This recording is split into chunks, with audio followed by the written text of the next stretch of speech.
Well, greetings and salutations, everybody. Welcome to my YouTube channel. My name is John Campea, and this is a companion video. What is a companion video? Well, I'm glad that you asked. You see, every day on the John Campea Show, we like to save some time to take live questions, but we often don't have time to get around to all the live questions that get sent in.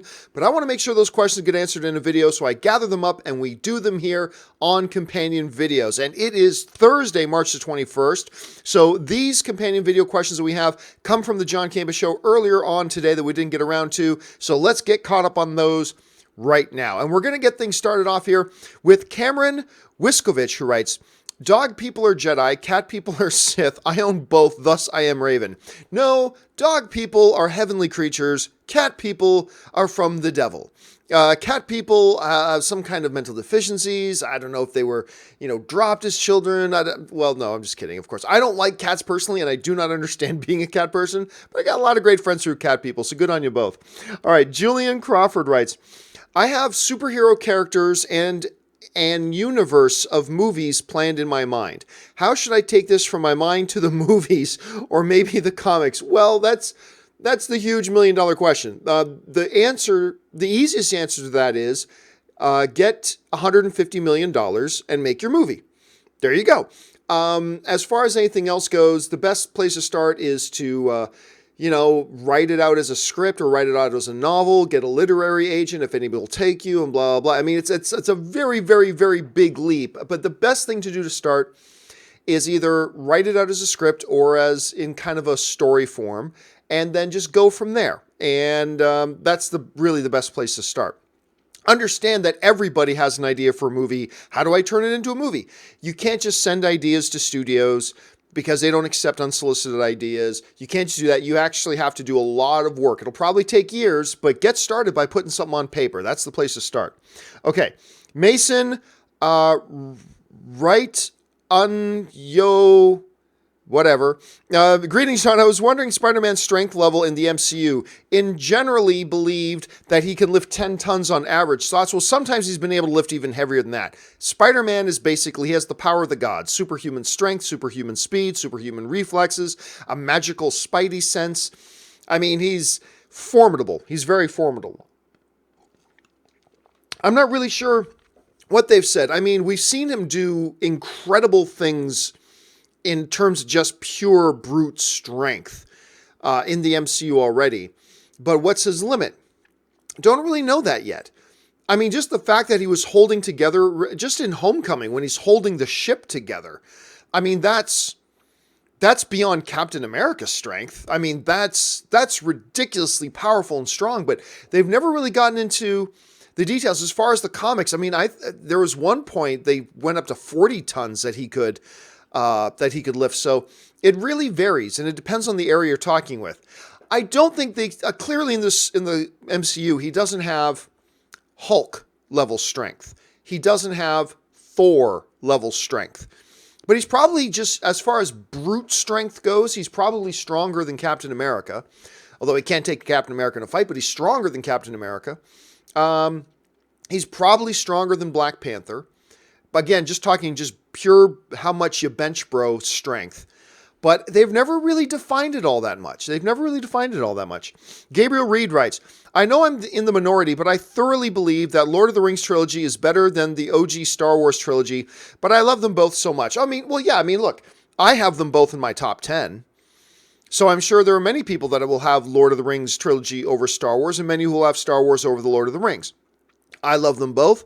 They're both in my all-time top 5. So even if we debated it, we'd only be debating over fine hairs because, at the end of the day, I love Lord of the Rings. I think it's great. And I love Star Wars. I think it's great. So I think you're going to find a lot of people, Gabriel, that are kind of in that boat. And for the most part, I think you're going to find that most people are like us. We're like Star Wars and Lord of the Rings are both amazing. And some people won't like Star Wars, some people won't like Lord of the Rings, some people won't like either of them, hard to imagine. But it's true, they're both just absolutely incredible. So you're not in that much of a minority, Gabriel. Let's see. Stubble McShave writes, "John, ask Rob what he thinks of A Sound of Music." Are you A Sound of Music or The Sound of Music? Because if it's A Sound of Music, I'm not quite sure what that is, but I'll have to bring that up with him sometime. Mista47 writes, If only Yondu was still alive to blow the whistle on Thanos' operation, aka send his arrow, Hawkeye would be impressed. Indeed, I don't know that his arrow would do the job. I don't know if his arrow would do the job, but it'd be interesting to see him shooting that arrow and sending that arrow at Thanos and seeing what Thanos did with it. That would have been interesting to see. I just wish they didn't kill Yondu. I like that character so much. All right. Luke Blackwell writes, John, why did you leave Collider? I know it was a long time ago, but I still don't know the reason. And did they not pay enough? And will you ever go back? Well, I'm not going to go into specific details. I've covered that enough. I don't care to talk about it. Look, I'll just say what I've always said. I was unhappy there, and they were going in a direction and doing things that I didn't agree with, and I was unhappy, and so I left. And I missed just working for myself and doing my own thing and getting out from a corporate overlord per se and just doing my own thing. And no, I will never go back, but I mean, that's not to say there aren't still some people there that I still highly respect, and there are still a few people that I still keep in touch with and hang out with, but no, I won't ever be going back. Okay, let's see. Abel Contreras writes, with the Fox merger, is Alita a Disney princess now? No. Just because a character is a female character doesn't make them a Disney princess, so no. Alita is not a Disney princess. Alex Bosi writes, question for Rob. Unfortunately, Rob's not here. Is it a coincidence that Captain Marvel and Supergirl have the same last name, or Marvel just like trolling DC? I have a feeling it's a total coincidence. Look, there are multiple characters across universes that name Steve, right? Steve Trevor, Steve Rogers. I mean, I really wouldn't read anything into it. So I don't think there's any significance to that. I mean, maybe Rob knows a story or two, but I really don't think there's anything more to it than that. I'm Upset writes, best villain, Thanos, Killmonger, Scar, Vader, obviously Vader, or Knicks owner, James Dolan. It is, I am not a Knicks fan, but it is crazy how much New York Knicks fans hate their owner. They hate the owner of the team so much. I'm constantly seeing that all the time. Mr. 47 writes, can't wait to see Us tonight. Will you see it soon? Yeah, I'm going to actually go see Us tonight as well. Ann and I are just going to walk up the street to the movie theater and go watch it tonight. I'm very excited about it. I'm hearing fantastic things about it. And yeah, I'm looking forward to going in there and checking it out. Watch for my review probably later tonight. I'll put my review for Us up. Zachary Buckler writes, Rob and Ashley, who are neither here, is there a show you hate watch? I know John hate watches Agents of S.H.I.E.L.D. For me, it's Supergirl. Oh, I can't even hate watch that. I know Rob, what's that one with the airline? I'm trying to remember the name of the show that just had its first season this year. The plane disappears for like, I can't remember, 10 years or something. And then all of a sudden it reappears and lands, and the passengers have no idea they've been missing for 10 years. They just thought they took off and landed and are there. Whatever the name of Manifest, that's what it's called. It's called Manifest. I know Rob watched that show. He hated it and he watched every episode. So that's one. As far as Ashley goes, I'm not really sure. Hayes Tenno writes, John, have you seen 5 Feet Apart yet? No, but I've heard it's decent. It just didn't look like it was the kind of movie for me. But I know it's got the same kid, the actor who plays Jughead in Riverdale. I know he's in it. I've seen the trailers. It looks like a sweet little film, but it just never looked like one that appealed to me. But I've heard decent things about it. Brian Esparza writes, wouldn't Thanos have killed more than half of all life realistically? Like if a plane pilot dusted while flying, plane would crash, killing everyone, etc. No, the snap killed the pilot. The plane crash killed the rest of the people. The snap killed the pilot. So the snap kills half the people. If more people die as a result of that, whatever. But really, like, when you're talking about on Earth alone, that would have meant, what, 3 billion people. 3 billion people got dusted. A couple of thousand that die as a result of planes going down because the pilot dusted would have been a fraction of a percent of the total. So it doesn't really, but no, literally the snap killed half. And then if more people died as a result, more people died as a result. But I think he literally killed half. Okay. Luke Blackwell writes, do you think Hulk will get another movie? I mean, as things stand, it's very difficult. Look, Marvel would love to do another Hulk movie. I mean, we've heard Mark Ruffalo talk about how they want to do a Hulk movie, but they can't because there are still some rights issues tied up with Universal. And Universal, like, if Marvel could make a Hulk movie right now, if they would agree to let Universal distribute. But MCU, and I understand this, Disney doesn't want to let other studios distribute their films. I get it. But Universal has the distribution rights to Hulk. So any Hulk film that Marvel makes, Universal gets to be the distributor of. Disney doesn't want to do that. Universal doesn't want to give those rights back, so we're at a stalemate. So the only way we can see Hulk in the movies is if he plays a side character. Will we ever get one? Probably at some point, but it doesn't look like it's going to be anytime soon.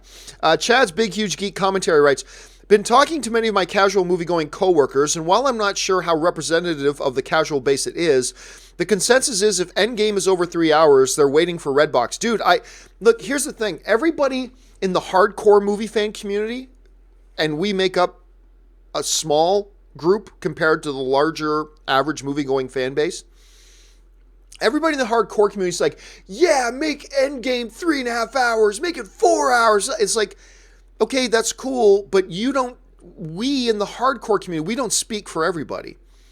And the fact of the matter is, there are a lot of people who, if they look up at a listing that says this movie is 3 hours and 15 minutes long, they're going to take a pass. My brother-in-law, Ray, who does a lot of the graphics for me, he is dying to see Endgame. But I'll tell you right now, if that movie's over 3 hours, he's not going to go to the theater to watch it. I'll tell you right now, my mom, who loves the MCU movies, she's not going to go to the theater to watch it. I'll tell you right now, there's a lot of the average movie-going audience will take a pass on it and not go to the theaters to watch it. Disney knows this. Does that mean Disney will absolutely keep it under 3 hours? No. They very well could make it 3. They could make it 3 hours and 5, but I'm just telling people, don't be surprised if it comes on at like 2 hours and 48 minutes or something like that. Like just almost 3 hours, but at least, symbolically is still under 3. So Chad, honestly, I've been hearing that from a lot of people outside of the hardcore geeks. All the hardcore geeks are like, yeah, make it 4 hours. Yeah, make it 7 hours. Okay, that's great for us. I would watch a 5-hour Endgame movie, yes. But we got to understand that we don't represent the majority of the filmgoers, and a lot of people do not want to go to a movie that's that long. So it could be 3 hours, but they're going to have to understand they're going to be sacrificing some of the audience if they do that. And maybe that's okay. And maybe they're fine with that. Or maybe they can make a great movie at 2 hours and 47 minutes and make everybody happy. I mean, so it's, I don't think the people you work with and your casual group of friends, I don't think they're odd. I don't think they're some weird anomaly. I think there's going to be a lot of people in the average movie-going audience, if they see the movies this long, they're going to take a pass. Or at least wait to watch it on home video or something like that. All right, Mike Lynch writes, over under 5% that the post-credits scene for Endgame shows Avengers Tower with a big A missing and a sign that says Baxter Building coming soon. It's possible. I think it's far more likely that it'll be Oscorp because literally Disney just got the rights to Fantastic Four 2 days ago. And they haven't legally been allowed, not until the final government approval got signed off on, they haven't been legally allowed to even do anything with Fantastic Four. I don't think that Kevin Feige is the type of guy who's just like, screw it, I'm just going to rush everything. I don't think that's the case. So, but 5% is a good number. 5, because I think there's a possibility. I think it's unwise, I think it's dumb, and I think it's unlikely. But possible? Yeah. I'll take over 5%. If you were to set the line at 10, I'd say under, but at 5, I'll take the over 5% that it could be Baxter Building. Let's see. Mike Lynch writes, what if Endgame ends with everybody eating ketchup on eggs, and I will never go and watch it again? Luke Blackwell writes, the comedy and drama is well balanced in the Marvel movies, but do you think that they will put the comedy in the back seat for Endgame? Seems more dark. Nah. Infinity War seemed more dark too. And yet, look, the reason Marvel movies work is because they always find that balance between the heavy and the light. They've found a way to address heavy stuff and keep the audience engaged and keep them entertained all at the same time. That's been the brilliance of Marvel movies up till now. Don't make everything yuck comedy, but don't make anything too heavily dark. So there's always a balance. So you take a Thor Ragnarok. Like Thor Ragnarok is a movie in which the All-Father Odin dies. That Asgard, the world of Asgard, gets destroyed. That a whole ton of the population of Asgard gets killed at the hands of Hela and her resurrected minions. We have this demon from hell coming back and resurrecting soldiers of the dead. We have this huge devil monster, Surtur, like ruling a kingdom of hell and coming back out to destroy a planet. We have the destruction of Mjolnir, the Thor's hammer. We have Thor losing an eye. There's a lot of heavy, dark stuff in Thor Ragnarok. So with all that heaviness, they make sure they balance it out by adding even more humor. And so it ends up being balanced. I absolutely believe that at this point in the game, Marvel isn't going to abandon their identity. Marvel isn't going to abandon their game plan. Marvel isn't going to abandon what works. And what works for them is striking a good balance between the heaviness of their concepts and humor to bring in to balance it out. They do that all the time. I completely believe they're going to do that here. So no, I don't think they're going to see putting humor on the back seat. I think they're going to have humor to break up the heaviness so the audience doesn't get overly weighed down. And I think they're going to find that balance. And I think they're going to do it well. Okay, Stelba McShave writes, is drama with Cyclops hard since we never see his eyes? I don't think so. You can still write the drama as well as anything. His eyes being covered doesn't affect the screenwriter at all. Now, it does put a little bit more onus on the actor to make sure they use the rest of their face, their motions, their movements, the way they carry themselves, the inflection in their voices. It puts a little bit more onus on the other things that the actor has to do to carry out what's on the page. But I don't think, as far as just, putting in the drama, it's no harder. A little bit more challenging for the actor, but not harder for the story. Okay, Dim5 writes, why isn't your podcast on YouTube? Just wondering, because YouTube's for video, and my podcast isn't in video, it's just audio. One of the great things I love about doing the podcast is that's only audio. Doing only audio is way easier than doing video, so that's why it's not there. MVP Music Video Previews writes, I think the Russo misdirect is about Siri being, it should be Shuri. Siri is the Apple thing. Shuri being missing. She is off fixing Vision. Vision isn't a toaster. Anyway, she's off fixing Vision. It was said she has a singular focus on projects she needs to finish. According to her and the dialogue given in Infinity War, she wasn't able to complete her task in order to make that even possible. Vision's dead. Now, does the events of Endgame end up bringing him back? Yeah. I also believe there's a good chance that Shuri being missing and being listed amongst all the people who are missing as a result of the snap, I do believe there's a possibility that's a misdirect in the trailer and that Shuri is still alive and well in Wakanda, but she ain't working on Vision. She ain't working on Vision because what she needed to do to save Vision, she wasn't able to finish. And then, the Black Order came in, took him out of the lab, and then, they blew up the stone, and then Thanos showed up and ripped the stone out of his head, and he's dead. And by the way, if Shuri is still alive, Wakanda just lost half its population. You really think her first priority is going to be fixing the Avengers robot? I don't think so. I don't think so in the least. I think Wakanda, which is all of their number one priorities, Wakanda is going to have a lot other pressing needs and pressing things that need to be taken care of than fixing somebody else's robot that she can't fix anyway. So I think there's a possibility she's still there, but I don't think she's off fixing Vision.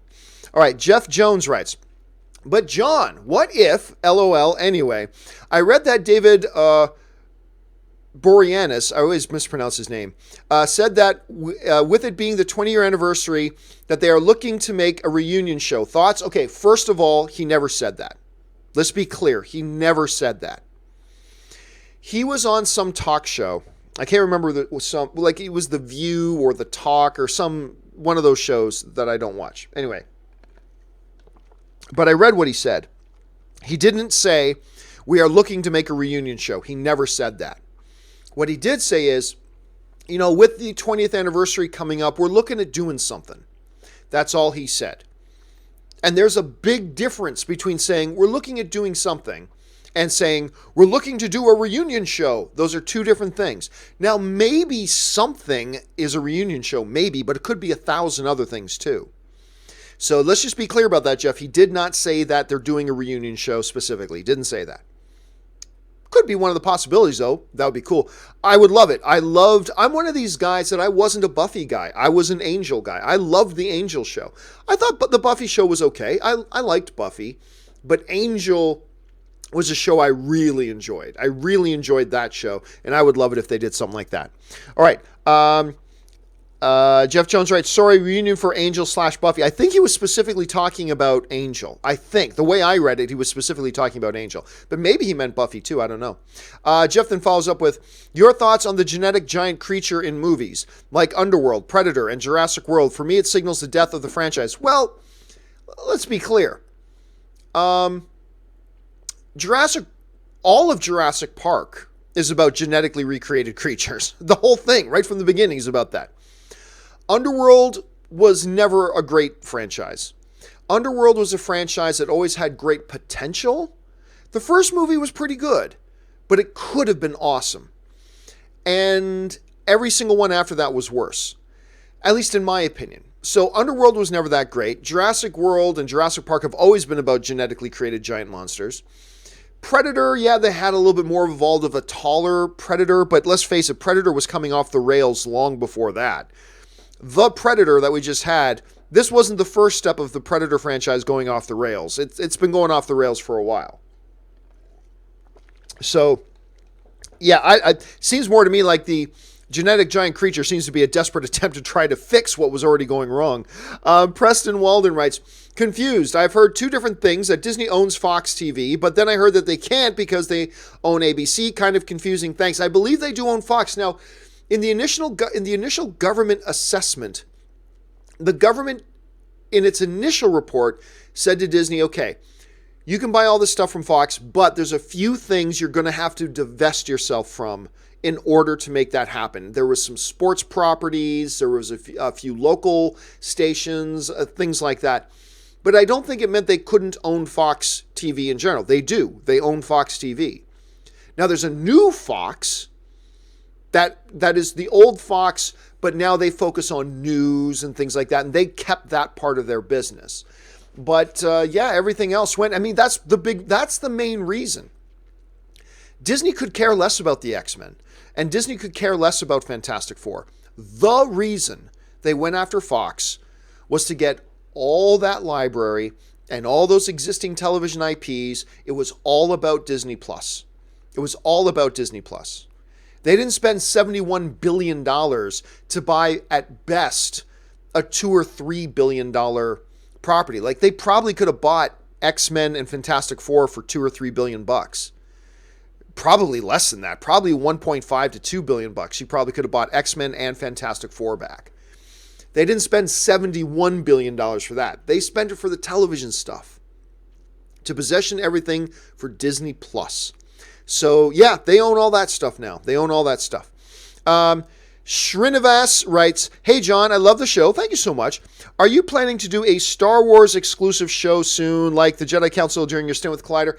I would like to. I used to do Star Wars Talk Tuesdays. I have since stopped doing it a while ago. And I said I would get it going again once I'm able to find a proper co-host for something like that. And I simply don't have anybody who I think would be, like, I need somebody who would be like what Robert Meyer Burnett is for doing the Weekly Hero with me. Now, I know we haven't had a Weekly Hero in a couple of weeks, but don't worry, Weekly Hero is coming back. Believe that, it is coming back. We've just been really busy lately. But as soon as I can find somebody who's like the equivalent of Robert Meyer Burnett, what Robert Meyer Burnett is to comic books, once I find somebody who's the equivalent to Robert, who is that to Star Wars stuff, I will do, and who is good on camera and has great presentation skills and who's all that kind of stuff. Once I find that person, I will start Star Wars Talk Tuesday back up. Believe that, I will. But I haven't found anybody. And I don't want to do it with anybody that I've worked with before. I want to find somebody new to do it. It's not high on my priority list right now, but the moment I find somebody I think will be good at that, I'll launch her back up right away because I love talking Star Wars. So if I can find that, I will. But I honestly don't know if it'll be another month. I don't know if it'll be another 3 months. I don't know if it'll be another 6 months. I don't know if it'll be another 3 years. I honestly don't. I'm not going to do it until I have the right co-host. And once I do, we'll launch it up again. All right. Jeff Jones writes, I watch every show, John, but don't super chat often. We'll be visiting Scotland for the first 2 weeks of April. That's very cool. I will miss the show. Cheers. Well, don't you worry. It'll still be here when you get back. It'll be up on my YouTube channel. You can catch up at your well. Have a great time. I've always wanted to visit Scotland. I always thought that sounded awesome. Now, I'm going to be gone for the first week, maybe the first 2 weeks of April, too. I'm going to be in Vegas for the first week of April for CinemaCon. Don't worry. We're going to be doing the John Campea Show from Vegas. It's going to be really... It's not going to be in a studio. It's going to be a little webcam and me in my hotel room going, hey guys, greetings and salutations in my hotel room in Vegas. But we're still going to be doing the John Campea Show and some videos from Vegas. Keep your eyes. So Jeff, have a wonderful time in Scotland, man. I'm a little bit envious. All right. Shamanth writes, hey guys, love the show. After hearing you guys speak about the possible inspiration for Endgame, was wondering if I could watch All Good Things without watching any of the other episodes. Okay, so what he's talking about is... this series finale for Star Trek The Next Generation was a 2-part episode called All Good Things. Coming, of course, from the phrase, all good things must come to an end. So they called the series finale All Good Things. And it's probably, in my opinion, the greatest series finale in the history of television.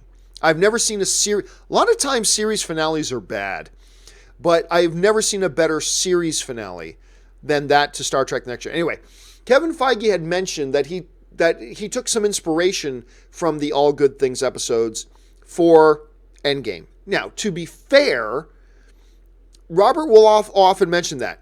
What sometimes Robert fails to mention is that Kevin Feige has also mentioned a couple of other things he took inspiration from for Endgame. It wasn't just All Good Things. But getting back to the question, I don't know. I would at least watch some of the show. I'd say watch 3 or 4 episodes from each of the last 3 or 4 seasons. And then if you're going to really appreciate All Good Things and appreciate everything that's going on there, it's not like it's a movie. It's a TV show, and this is the series finale. It's not just something you can walk in and really appreciate and understand and really get what's going on. So I would say no, actually. I would say no. I think you got to watch a bunch of the series. You got to watch the series. First of all, you have to watch the first episode of Star Trek The Next Generation. For sure. You have to watch that.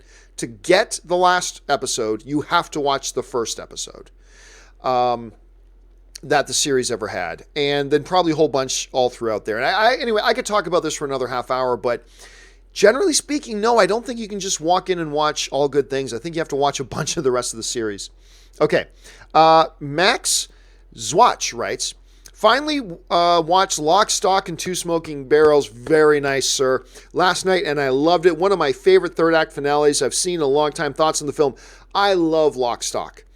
One of the reasons why I love Guy Ritchie so much. One of the reasons why I love Jason Statham so much.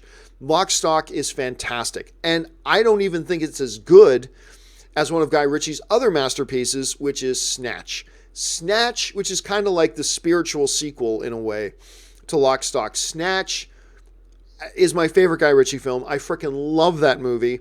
And those 2 movies are a big reason why I'm a big Guy Ritchie fan. I also like his stint on Sherlock Holmes and stuff like that. Can't wait to see what he does with Aladdin. But man, Lock, Stock is just great. The humor's great. It's sharp. It's quick. It's got this frenetic pace. It's just wonderful. I love Lock, Stock. I'm glad you had a chance to watch it, Max. All right, Mad 1306 writes, I'm excited about Endgame, but that John Wick trailer shot my hype meter through the roof. I am seeing some people who weren't all that hyped by the John Wick trailer that dropped this morning. Even Rob. Rob wasn't like super excited about it. He thought it was okay. I loved that trailer, Mad. I mean, I thought it was amazing. I cannot wait. And if I had to only choose, I could see one movie tomorrow, Endgame or John Wick 3. I'll still take Endgame, but I'll tell you what, after watching that trailer this morning, it would be a harder decision than it should be. I would give some serious thought to picking John Wick. I'll still pick Endgame, but I would give some serious consideration to picking John Wick. All right, Dario JL writes, What's up, John and crew? I can actually see this guy as Adam He-Man, talking about Noah Contaneo. Anyway, something like that. I can see this guy as Adam He-Man. I mean, it could actually work. At least he is not Chris Hemsworth. I don't want Thor in different movies, if that makes sense. That doesn't make sense. Chris Hemsworth is an actor. He can play lots of different roles and lots of different characters. And if you're a good actor, which Chris Hemsworth is, he should be able to do another role and have you not see Thor. When I see Chris Hemsworth and other stuff, I don't see Thor. I just see whatever character he's performing. Not that I think every movie that calls for a big blonde guy should be Chris Hemsworth. I'm not saying that. But if they did announce Chris Hemsworth, I think it would be fine. Like, not every character that is big and muscular needs to be Chris Hemsworth or Dwayne "The Rock" Johnson, for example, right? It doesn't have, you can do other things outside of that. I don't know. This kid is not going to convince me that he looks like He-Man. So either they're going in a different direction, or he's going to play Prince Adam, who transforms into another performer who plays He-Man. Like, so I don't know. I've not read the script, though. Maybe this casting makes perfect sense. We'll have to, but right now I got to admit I'm kind of skeptical. Okay. Infection DJ writes, "Hey, John, Robert, and crew. This is my first super chat." Oh, well, thanks so much for that, Infection. Did you enjoy Kung Fu Hustle and look forward to the sequel? Oh, yeah. I love Kung Fu Hustle, but I tell you what, Steven, I believe his name is Stephen Chow, who did Kung Fu Hustle and is going to do the sequel. Kung Fu Hustle is not even his best film. His best film is a masterpiece of a Kung Fu comedy called Shaolin Soccer. If you haven't heard of it, look it up. Shaolin Soccer is fantastic. I've always wanted him to do a sequel to that. So I'm totally happy that we're getting Kung Fu Hustle 2. But I will admit, I would have been more happy had we heard it was Shaolin Soccer. I highly recommend you guys check that out. All right. Thanasi Spiliotis writes, "Hi, John. I'm a big fan. Thank you so much. I wanted to ask, which one do you think could have worked? Brad Pitt as the Punisher or Chris Hemsworth as Green Arrow?" Both. They both would have worked. Look, I always say the number one thing you do when you're casting anybody is just make sure you get a talented actor. Brad Pitt's a hell of a talented actor. He completely would have worked as Punisher. Chris Hemsworth is a hell of an actor. He'll make any role work, including a Green Arrow. So which one do I think could have worked? Oh, easily both. You just listed two great actors. So put them in almost any role. And I think you'll be pretty safe. You'll be pretty safe. Either of those guys would have done a great job. Even if you swapped it up, say Chris Hemsworth as Punisher, Brad Pitt as Green Arrow, you could have made that work too, because they're great actors. Rick Cruz writes, "Guys, could Disney turn the Fox properties into TV shows? Example, Alien vs. Predator TV series." Oh, that's an awful thought. Or would they be considered too cinematic? No, they'd be considered too big of a failure. Like, I mean, could Disney do that? Yeah, the properties belong to them now. They can do whatever they want. If they want to make them TV shows, they can. But just because you coulda doesn't mean you shoulda.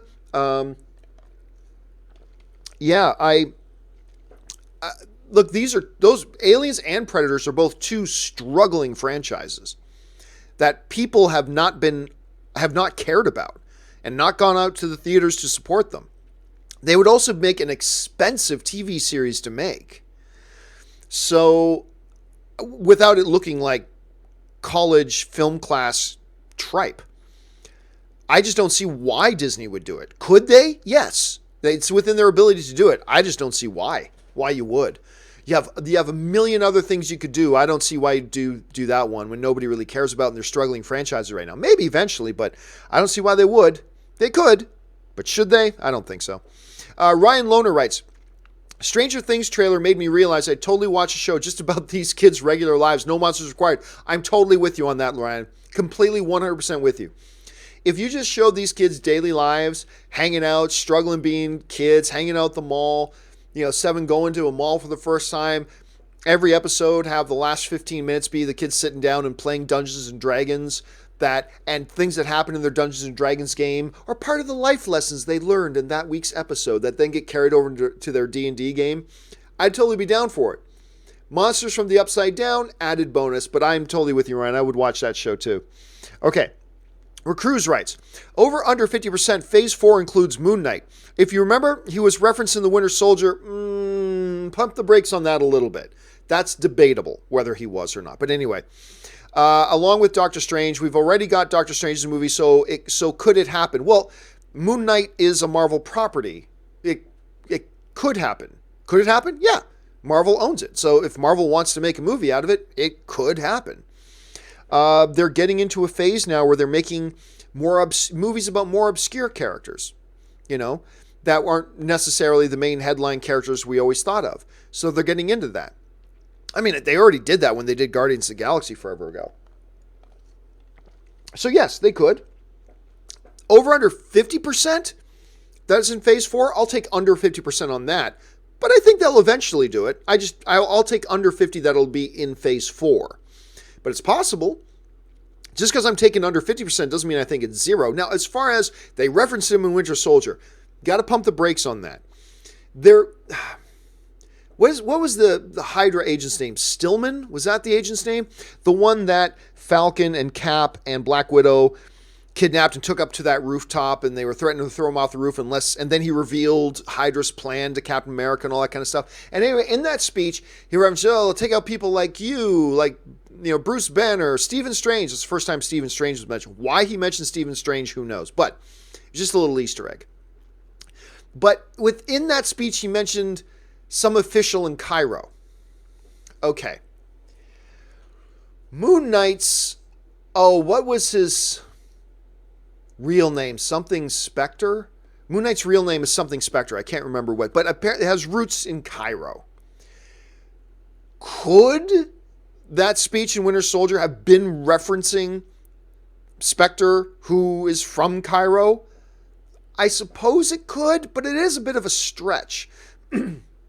So it might have been. I would just pump the brakes on saying Winter Soldier reference Moon Knight. Maybe. It's possible. But anyway, could they do it? Sure, because they own the character. Carlos Hernandez writes, question, with Deadpool being the only mutant that will not be rebooted in the MCU, what is going to happen to Negasonic, Teenage Warhead, and Colossus? That's a great question. That's the $1 million question right there. Because part of look, I love Deadpool because Ryan Reynolds is so good as Deadpool. But Negasonic and especially Colossus are a huge reason why I love those movies. Love those original movies. 1 and 2. Colossus is so great. And it's such a yin to Deadpool's yang. I love that character. I don't know, man. I don't know. Look, in theory, though, and these are big ifs, if Marvel keeps, or Disney keeps Deadpool in a separate universe under a separate banner outside of Marvel, which looks very possible. Whether they do or not, we'll have to wait and see. But it looks very possible that they're going to do that. If they do that, and they bring the X-Men into the MCU, then theoretically you could still have that universe's version of Colossus and Negasonic. I think the likelihood, Carlos, and I'm just speculating as a fan, I have no insider knowledge here. I'm speculating as a fan that you could keep Colossus and Negasonic with Deadpool if he's in his own universe. I think you could. Will they? My guess is they won't. My guess is that they won't. But hey, let's wait and find out. Okay. Let's see here. Dan Ketchum writes, Flash ending was Gustin's best scene this year.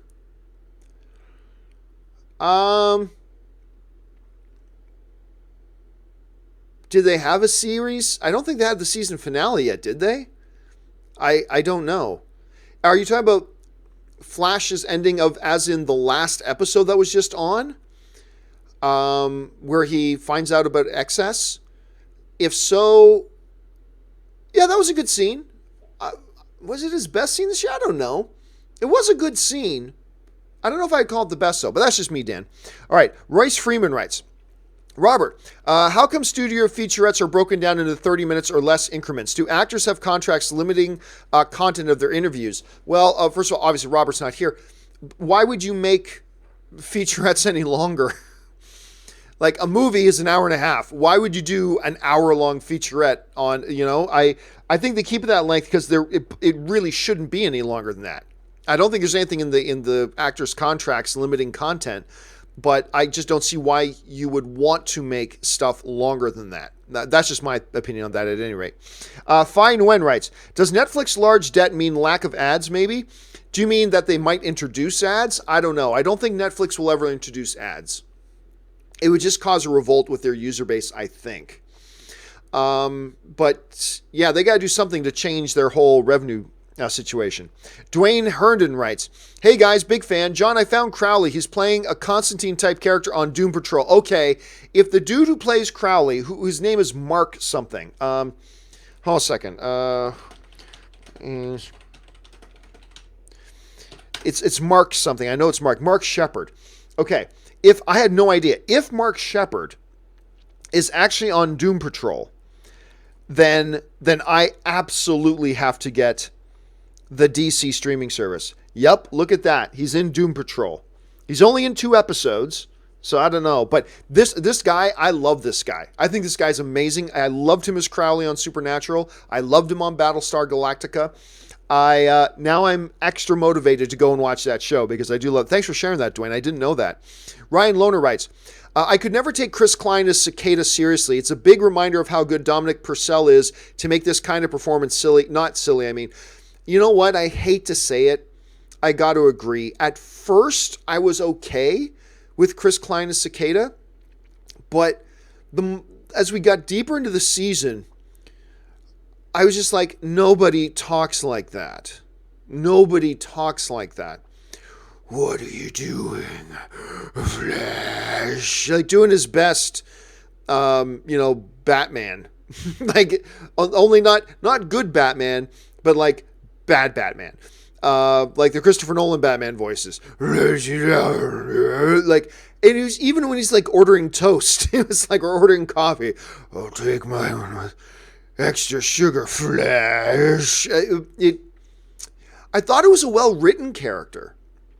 But, and I don't blame Chris Klein per se because, Chris Klein is following the direction that he's being given. And I just think, like I said, I thought it was a well-written character, but I didn't dig the decision they made creatively with the character and how to perform it. And you're right, I just started getting a little bit annoyed by it, to be honest. I started getting a little bit annoyed by it. Chris Hamilton writes, what if Marvel were to just wait a few years to introduce X-Men and reboot the entire MCU? Do you think that would be a better course of action?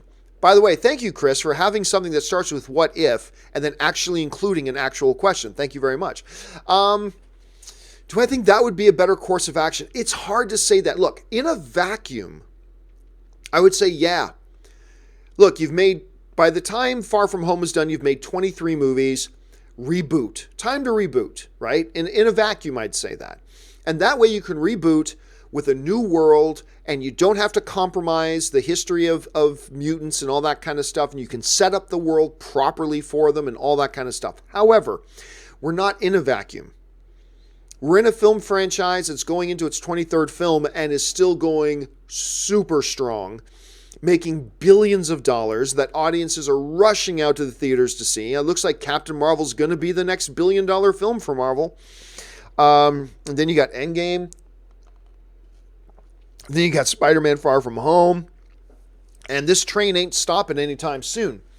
So, in a vacuum, I would say yes, the best thing to do would have been to reboot. But considering how much the audience loves the MCU, how strong everything's going, it's probably not worth anything to derail that. Then just take the X-Men and put them in their own separate universe. I mean, just take the X-Men and put them in their own separate universe. That solves a lot of problems. But they're not going to do that. They're going to bring them into the MCU. Kella EQ2 writes, biggest GOAT, Brady, Belichick, or Gretzky? Oh, Gretzky, easy. ESPN did a breakdown of this one time. When you look statistically of these great icons of their sports and how their stats compared statistically to the stats of their, what's the best word for it? Their compatriots? I don't know. Their immediate competition in their league. Gretzky's stats were so far above the stats of his contemporaries. That was the word I was looking for, contemporaries. His stats are so far above his contemporaries. Like, the gap between Gretzky and his contemporaries was massive. Like, Michael Jordan was above everybody, but the gap between Michael Jordan and everybody else was like that. Wayne Gretzky's gap between him and everybody else in his sport was like that. It's crazy. It's like, it's insane. So the GOAT of all GOATs in professional sports of all time is Wayne Gretzky. Just pure statistics will tell you that. Just the math tells you that definitively, without argument. Gretzky is the GOAT of all GOATs. He's not even my favorite hockey player, but he is the GOAT of all GOATs. Abraxas616 writes, I think Fantastic Four can fit into Phase 4. After all, Feige announced Phase 3 without Spidey, and yet they managed to write him into Civil War and Infinity War and get his own movie. Yes, but I brought this up on the John Campea Show earlier today. The difference between that is this. The deal with Sony was nothing like the deal with Fox. Fox was a corporate takeover, an acquisition that had layer upon layer upon layer of government approvals that had to be done before anything could be done acting on those things. Therefore, Feige can't even start working on anything until 2 days ago. Feige can't officially start working on anything that has to do with the other properties being acquired because it was waiting for the final government write-off, the final government closing the deal, blah, blah, blah. He couldn't even start until 2 days ago. The Sony deal was something completely different. That wasn't a government takeover, and it didn't require government approvals or anything like that. Kevin Feige knew about and was working on Spider-Man plans a year before it was ever announced. He was made aware that they were going to do this deal. It took a long time for them to hammer out like a 500-page contract about what it meant to have Spider-Man over here and blah, blah, blah, but it was going to get done. And Kevin Feige started working on that plan a year before it was even announced. Then a year after it got announced, we started seeing Spider-Man drop in. This isn't the same kind of situation. Like, we can't look at this like 5-year-olds or like grade 7 kids. This was a situation that is totally night and day from that Spider-Man situation. Now look, how long is Phase 4? Maybe Phase 4 is 4 years long or 5 years long. Okay. That does give them time if they want to, pick it up and rush. But here's my question to everybody. Why? Why? Why rush Fantastic Four? What's the hurry? He sat on Doctor Strange for 8 years before doing a Doctor Strange movie. And then when he did a Doctor Strange movie, it was awesome. They sat on Black Panther for years and years and years and years and years and years and years. They had the rights to do Black Panther forever ago. But they waited, and they waited. And then they did it when the time was right. What's the rush with Fantastic Four? Like, everybody, it's a little confusing to me that the world's gone crazy. It's like, oh, you've got the rights to Fantastic Four now? Quick, make a movie now! Make it now, don't wait, do it now! Like, everybody's like, rush, and do it now. You know what I'm saying? Oh, I'm sorry, Grizz. Did I scare you? I am dog sitting. Grizz made an appearance earlier today on my show. Here he is. Whenever I raise my voice, he gets a little worried and comes rushing up. Hey, buddy. Hey, he comes rushing up to make sure I'm okay. Here's a good boy. Oh, I'm sorry. Did I scare you, buddy? Everything's okay. But thank you for coming to check on me, boy. Yeah. Go lay down. Go lay down. He's a good boy. Go lay down. Good boy. Okay, anyway. Sorry about that. Sorry about that, Grizz. Good boy. Okay, anyway, it just seems like everybody's freaking out and say, go now, go now, go now. Make Fantastic Four right now, right now, right now. You know what I'm saying? And I don't understand what's the rush. Why rush? Take your time. To me, hey, Kevin Feige, if you've already got Phase 4 all planned out, then do Fantastic Four after Phase 4. You've got all the time in the world. There's no rush. There's no ticking clock. And you know what? It might do the property some good, considering how bad of a taste that the Fantastic Four movies have left in everybody's mouths and how much they failed. Might not be a bad idea to let a little bit of time pass. But again, look, Phase 4 could be really long. And that doesn't preclude the possibility that it could do it. Absolutely. Like, some people, I've had some people write to me, John, I don't think you're right to say that it's impossible they'll do Fantastic Four in Phase 4. I've never said it's impossible. You could. There's a way to do it. But like this whole thing about rush in a end credit scene with Fantastic Four now, do it now. Like that kind of stuff I just don't get. I think somebody just came in the house. Anyway, you can hear Grizz barking. So I just don't see what the rush is. But I mean, can they do it? Yes. And if Phase 4 is really long, that gives Feige plenty of time to figure out later. Just don't expect anything like a Fantastic Four movie in 2020. That's all I'm saying. Anyway, Dwayne Herndon writes, hey guys, I have a solution for the X-Men issue parallel universe keeps continuity in history. A rift between universes created by the snap separates universe crossover possibilities. Dwayne, I've heard that 1,000 times.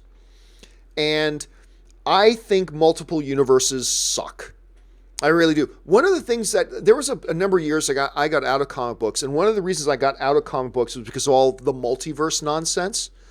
And a lot of the Crisis stuff was created because they had to fix all the bad will they created with comic fans because of all the multiple universes. To me, it's a massive cop-out. It dissociates your brand from the average film-going audience. They use it in like the CW Arrowverse, but how many people watch the CW Arrowverse? Not as many as you think. And quite frankly, it bothers me when they use it as well. So I've heard many people, Dwayne, kind of suggest the whole parallel universes thing and cross universes and blah, blah. It's like, why? It failed in the comics. It was a bad idea in the comics. I contend to this day it was a bad idea in the comics. I think it's a bad idea for the movies. Just create a separate cinematic universe and leave it separate. But I don't think they're going to do that. They're going to bring the X-Men in. And yeah, but I just think keep it a separate universe and just keep it separate. That's my thought. But Dwayne, you are not alone. A lot of people are thinking the way you are, so you are definitely not alone in that thought. Not in the least. All right. Volodymyr, let me see if I can pronounce this right. Volodymyr Usov. I'm sure I'm butchering your name, buddy, but everybody knows I'm the worst in the world at it. So forgive me. I try my best. What do you think of Endgame having a second snap that would reverse the first one but would kill off the other half of the Avengers? Not much. You'd have to give me a reason why that happens. You'd have to give me a reason that happens. Why would... Okay, first of all, if it's done with a snap, which we do not know is that's going to happen, but if they were going to do that, you've got to explain to me from a narrative point of view, why does a second snap bring everybody else back to life, but it kills half the Avengers? Why does that happen? And you have to give me a thought out, rational reason why, because there was nothing like that with the first snap. So why would another snap, which I don't think there's going to be a second snap, but if there was, and if there is, why would that reverse it, except it also kills half of the Avengers? How does that make sense? Why? That's just not consistent with the first movie, right? Not to mention, we already know that Black Widow's getting a movie. She's one of the surviving Avengers. Dr. Banner isn't going anywhere anytime soon. So I just don't think it narratively, from a narrative point of view, it just doesn't make any sense. It's not consistent with what they've set up in the movie. So I don't think that's the way they're going to go. But, hey man, it's Kevin Feige. Don't put anything past him. So I will never say it's an absolute impossibility. To me, it just doesn't seem to make sense, though. All right. Mr. Hero 17 writes, do you think Hayden Christensen will reprise his role as Anakin in future Star Wars films? No. I think he's great for the role, just had bad direction. I think it's absolutely bad direction as part of it. George Lucas is a fabulous filmmaker who has never been strong at working with actors. And I think he'll be the first person to tell you that. But I also watched Hayden Christensen in a lot of other stuff afterwards. He never impressed me after that. Good Canadian kid, by the way. Hayden's a good Canadian kid.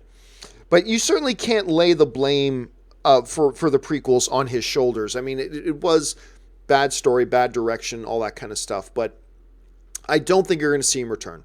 I really don't. I don't. Now, if he does, awesome.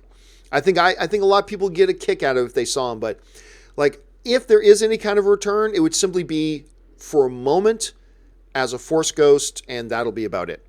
Okay. Dimsum05 writes, should Netflix have a 24-hour auto-playing stream/show of hand-curated original shows, maybe rotate host and make recommendation? I don't know that anybody... See, that doesn't help if nobody goes over and watches it. Like, I don't know that anybody's going to click on that 24-hour stream and they don't even know what the show is. You know what I mean?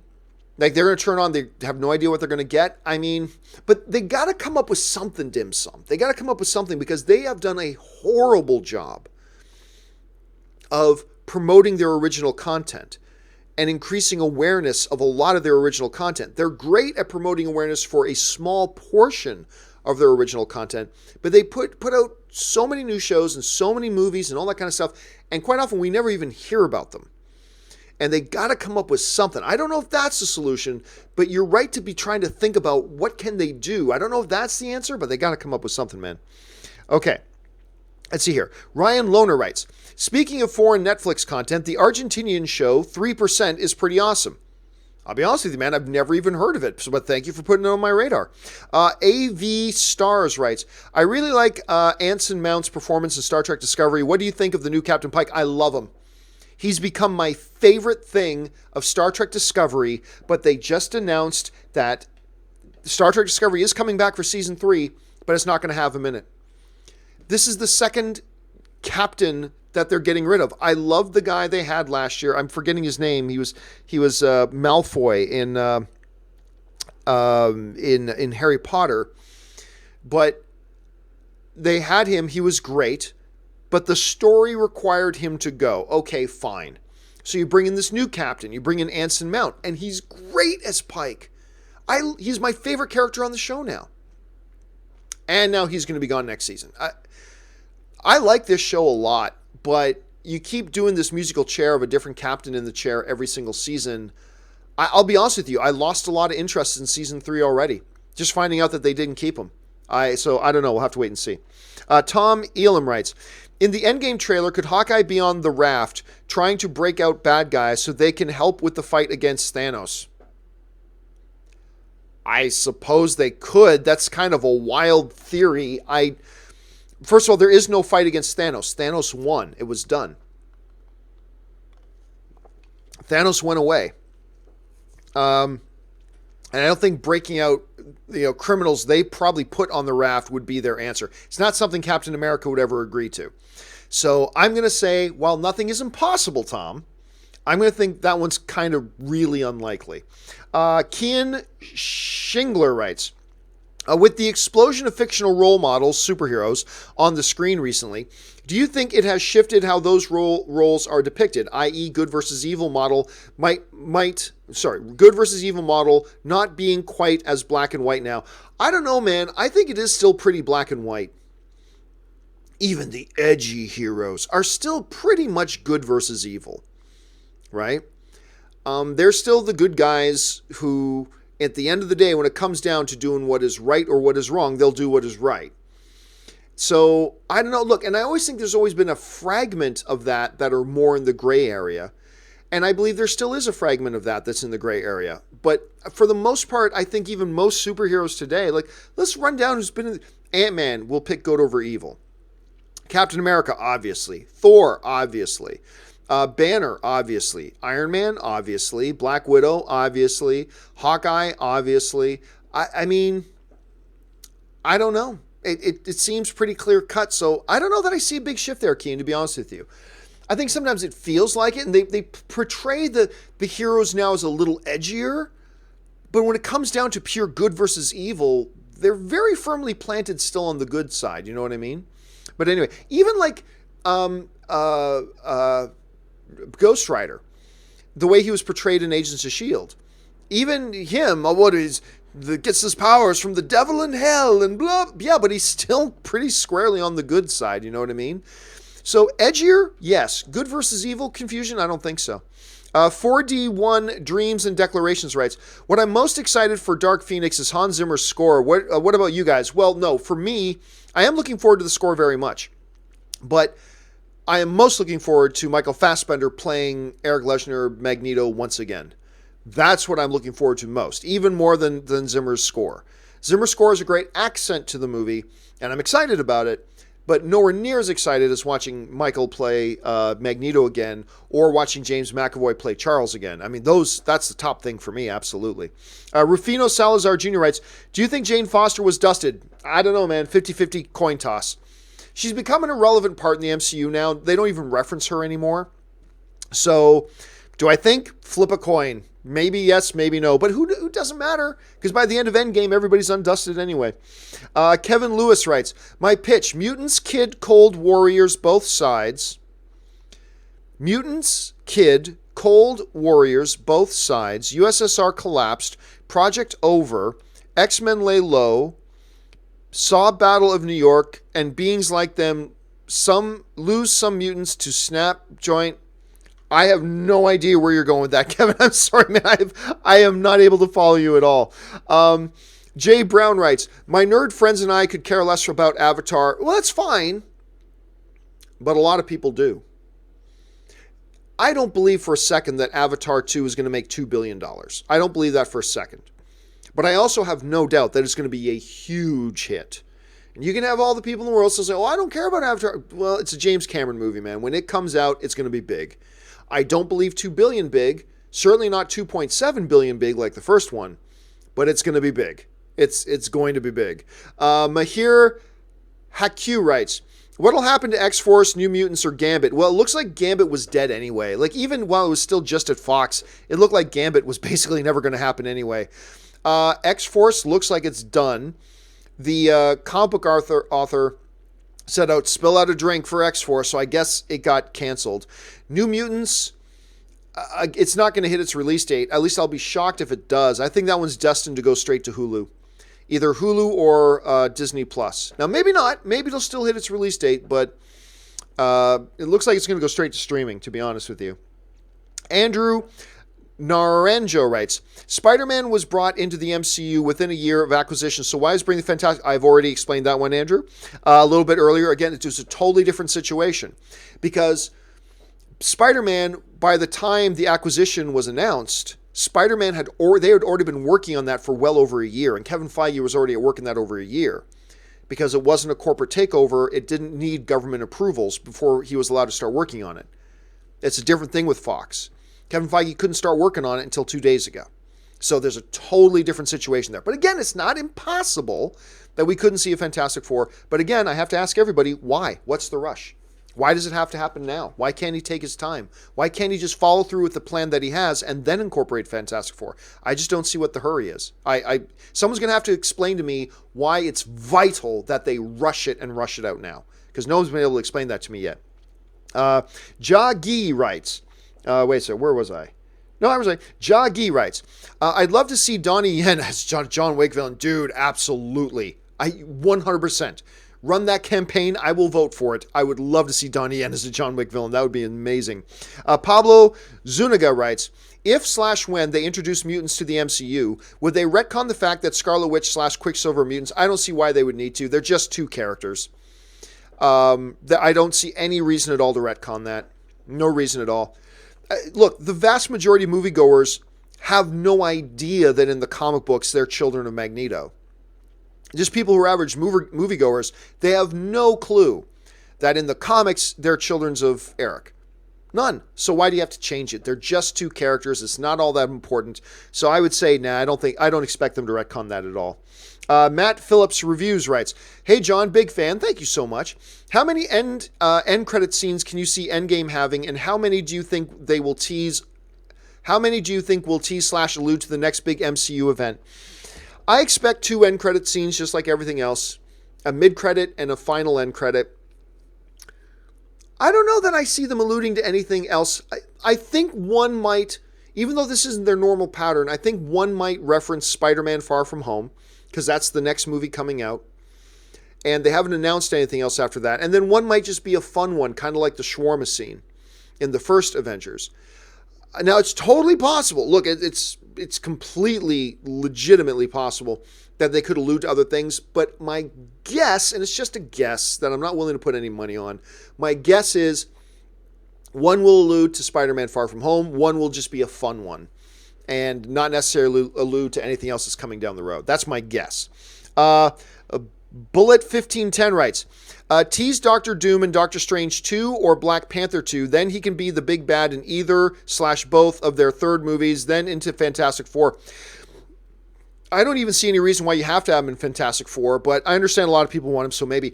Dude, I've said for a while, I think he would be a great villain for Doctor Strange, if you know the comic history between Doctor Strange and Doctor Doom. I also think he'd be a great villain for Wakanda and Black Panther specifically. I think he'd be great there. So, yeah, I mean, and that gives you a lot of time. Like, just tease him in a post-credit or something for Doctor Strange 2, which isn't coming for another 2 or 3 years.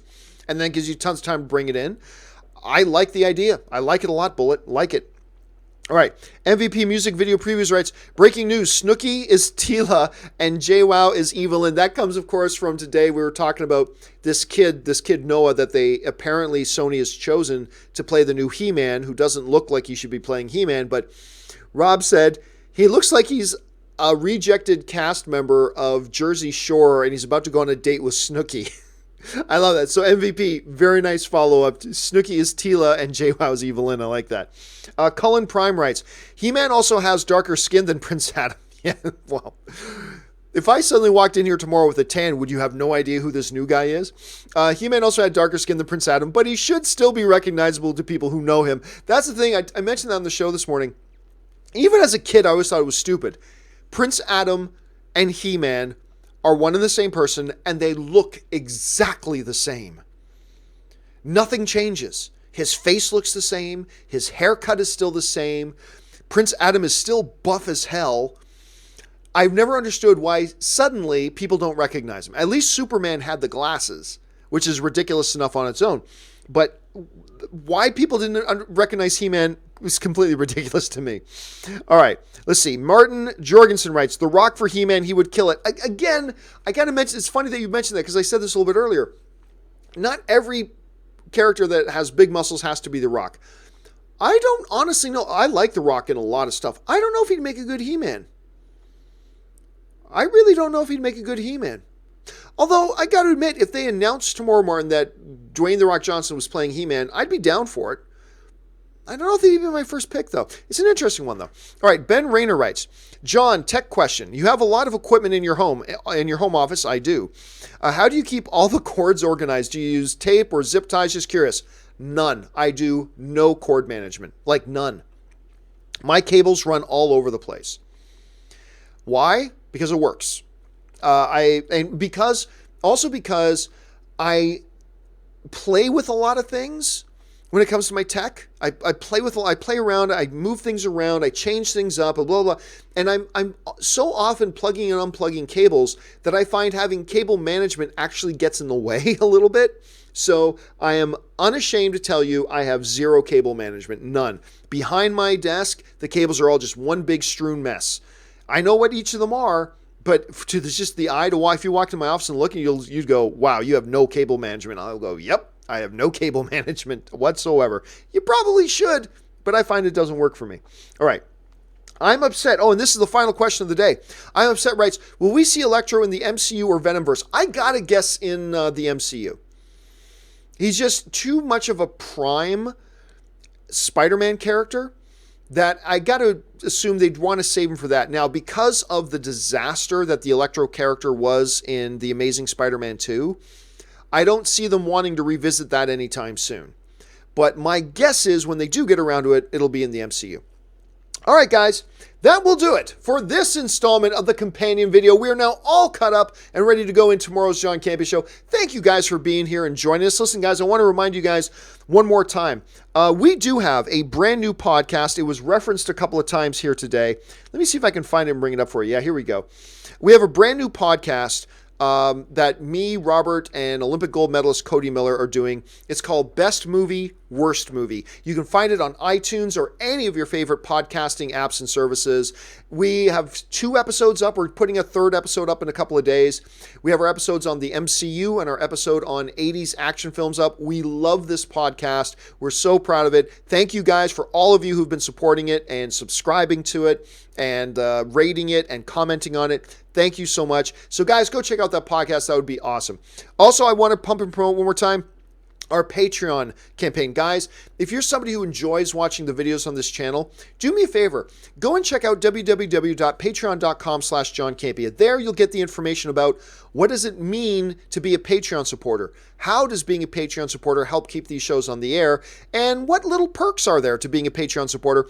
And maybe you'll want to become a Patreon supporter too. If you do, that's awesome. And if you don't, no problem. I'm just grateful you're here being a film fan with us. All right, guys, that'll do it for me for today. Thanks so much for being here. My name's John Campea, and until next time, bye-bye.